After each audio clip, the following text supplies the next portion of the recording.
Over 400 years ago, the adventurous Portuguese explorers who discovered and claimed Brazil for the crown of Portugal sailed into this picturesque harbor and called it Rio de Janeiro, or River of January, because they discovered it in the month of January, and they believed the beautiful inlet into which we now sail was the mouth of a river.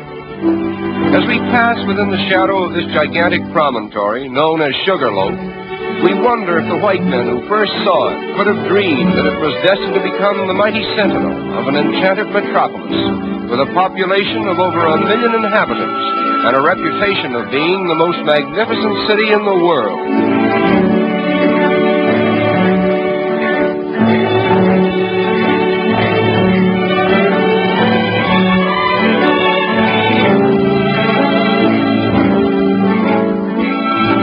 Passenger ships arriving at Rio today literally tie up at the foot of Main Street and immediately become a picturesque part of the skyline, as well as a convenient point of egress to the city itself. Rio de Janeiro is not a manufacturing city.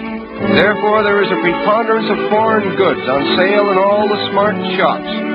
Nevertheless, foreign influence has not changed the strong allegiance which the Brazilians have for their native continent. They proudly proclaim themselves South Americans, and they very much resent the North Americans' alleged monopoly of the word American.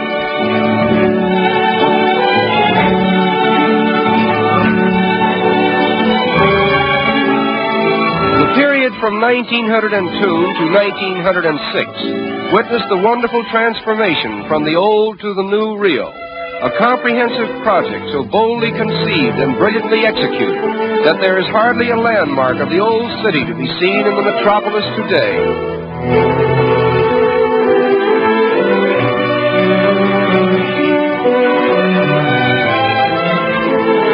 The most unique feature of the clean and spacious streets is the decorative mosaic work that adorns the sidewalks.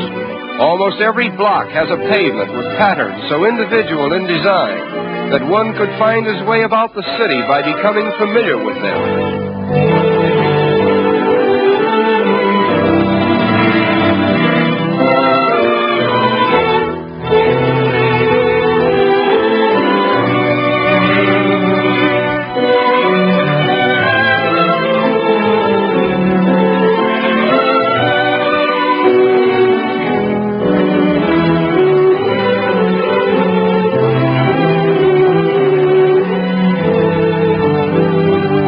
Rio is particularly noted for its numerous and colorful parks, which are scattered in picturesque profusion throughout the city.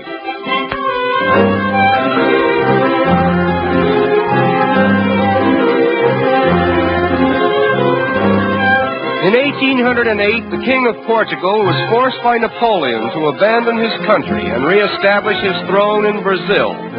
When he arrived in Rio, he brought with him, among other things, the first tiny sprouts of the famous royal palms, which he planted here.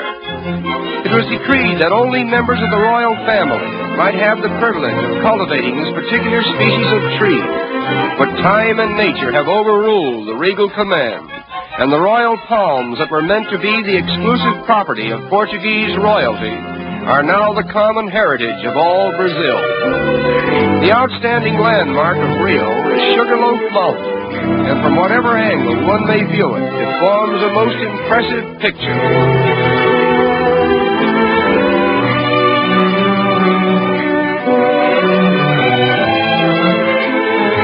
Swimming is one of the most popular sports in this pleasure-loving city.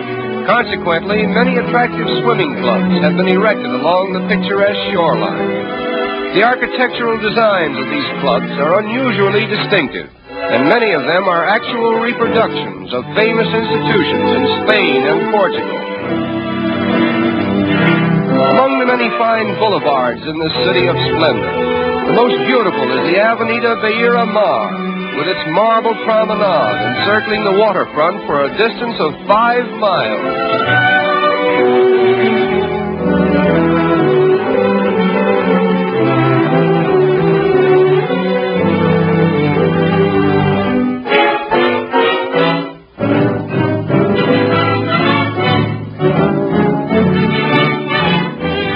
As in most countries of South America, the color of one's skin does not always determine one's social standing.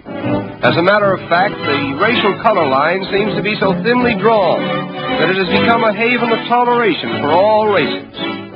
Nevertheless, the Portuguese language still prevails.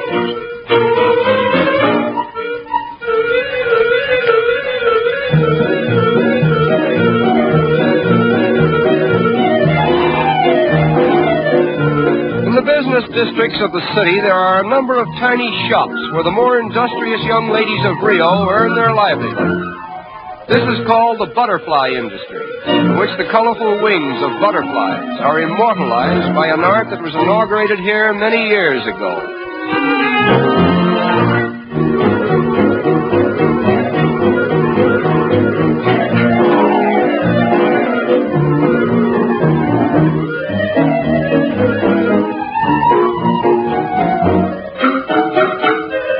The design is first painted on glass, and the delicate butterfly wings, which have been carefully assorted for their best colors, are cleverly worked into the design and held in place by adhesive tape. Another layer of glass is finally placed over the tape, and the wings, thus preserved, will hold their lifelike colors indefinitely. There are over 700 different species of butterflies in Brazil, and they are much larger and more colorful than those of North America and Europe.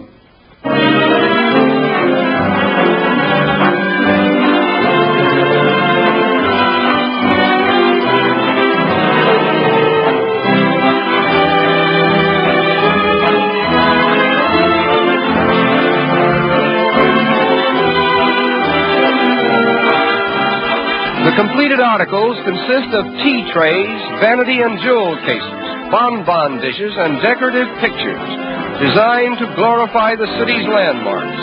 And needless to say, the predominating design is Sugarloaf, the center of attraction for all eyes that glory in the magnificence of Rio de Janeiro, the city of splendor.